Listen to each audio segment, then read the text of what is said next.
actually written your name down. I call Ian McKelvie. Thank you, Mr Speaker.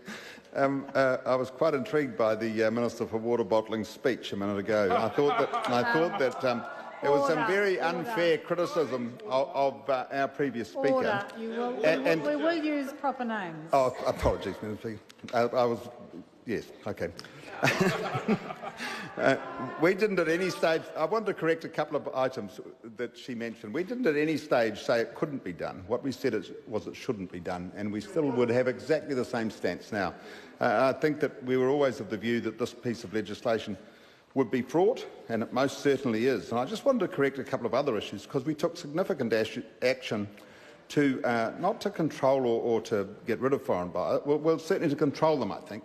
And I just want to mention a couple of them because I think they're pretty relevant.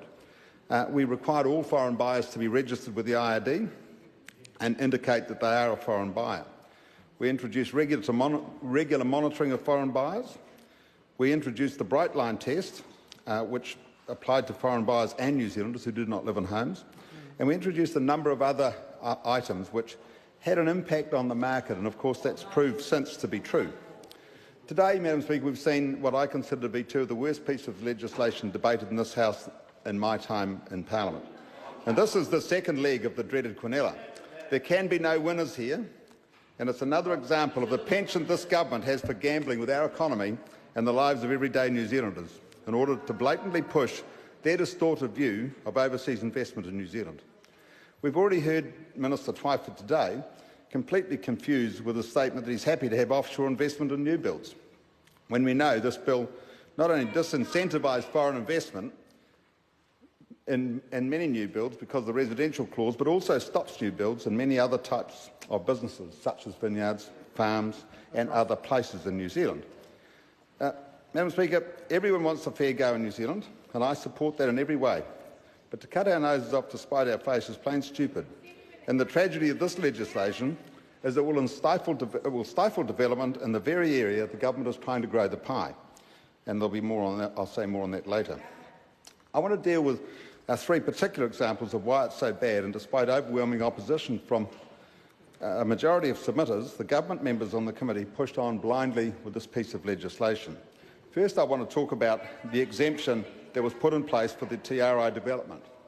And we also heard the last speaker talk about high-value property in Queenstown, and this exemption was put in place for what I'd consider very high-value property in Northland. I can't see the difference. Where, despite warnings from the Right Honourable David Carter, the Select Committee Chair belligerently and arrogantly ignored written advice from the Clerk's office that it was not a fit and proper way to introduce legislation, giving a private enterprise an exemption. And fortunately, the integrity of the Select Committee has been saved by the very unusual action of the Speaker, where he ordered the exemption be removed. In doing so, he mooted that the Labor-led and dominated Select Committee had been motivated by a desire to assist and to be fair to the landowner. Well, I wonder about that, and I wonder why the many other affected landowners have not been considered. There would be many landowners throughout New Zealand affected by exactly the same issue as this, and I don't think it matters who they are or where they reside. I'm not going to prosecute the reasons for this extraordinary decision. I'll leave that to others more knowledgeable than I. They are these challenges, not of course specific to iwi-owned land. This will affect many such developments throughout New Zealand, and many cases affect the financial viability of them. So I don't see any difference between that development and any other that might have been applicable under this Act. However, I would that I too have sympathy for those parcels of land that have had their value affected by this unfortunate piece of legislation, as many businesses and private homeowners will possibly be affected financially by this, and that will depend on the market reaction to it, one which I imagine we'll see pretty soon after it has been implemented. There was a lot of discussion in the Select Committee around the apartment building projects and the potential for them to be stifled by actions taken by this piece of legislation. And I think one of the real flaws in this is that work that has been undertaken allowing foreigners to own but not live in their properties. This is a great lurk in an escalating market but it's certainly not an attractive place to be in a market that's either static or dropping. The reason for this, of course, is there's no potential for gain, so no foreigner is going to put money into an investment in New Zealand for New Zealand's benefit that they get no benefit financially from. They need to have the potential to have a financial benefit from it. And in fact, in this environment, you'd almost think they're probably going to lose, especially given the statements of the acting Prime Minister today, who clearly wants to drive the price of houses down.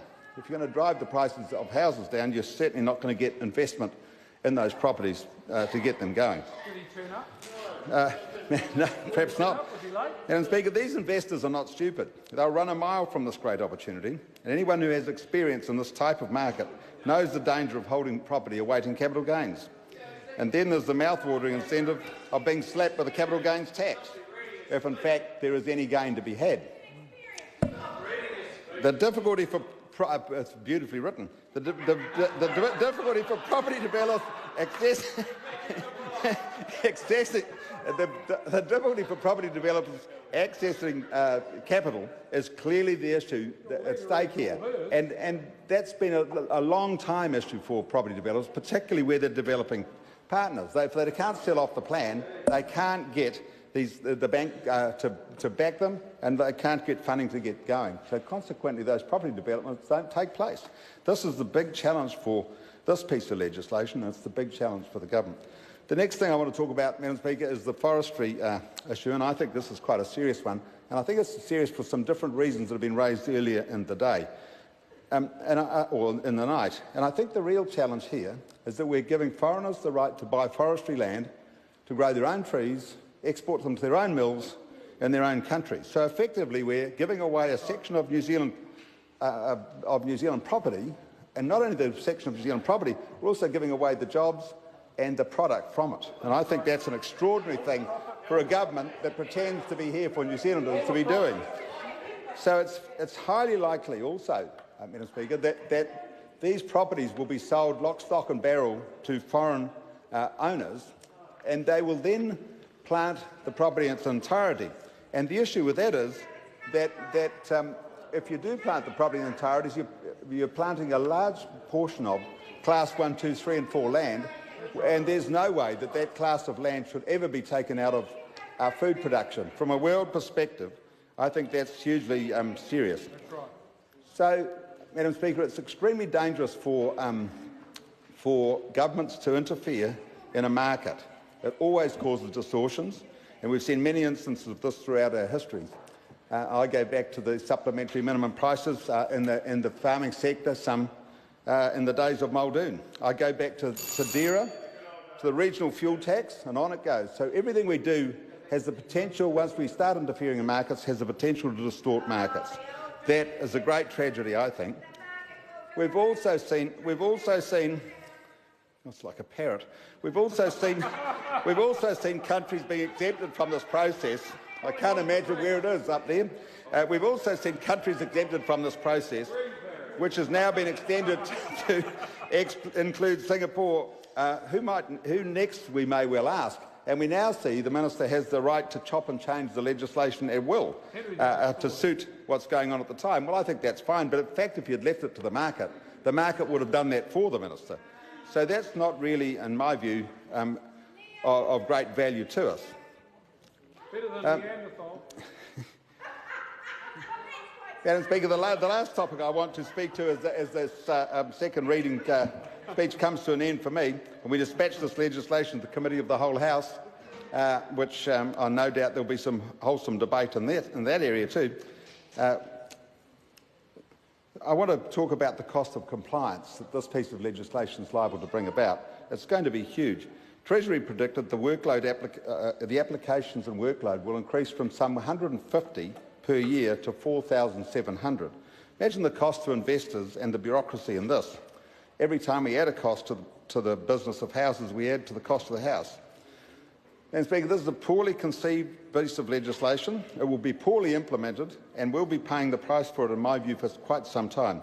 I'm extremely pleased with the fact that this opposition has put a minority report into this bill, and I'm sure that minority report, unfortunately, will come to haunt us into the future. Thank you, Madam Speaker. speech, Ian. I understand this is a split call and hila kanongo taha sui sui ki. Kia ora nā te mana whakawā. It is always a Thank you, Madam Speaker. in the House, and in particular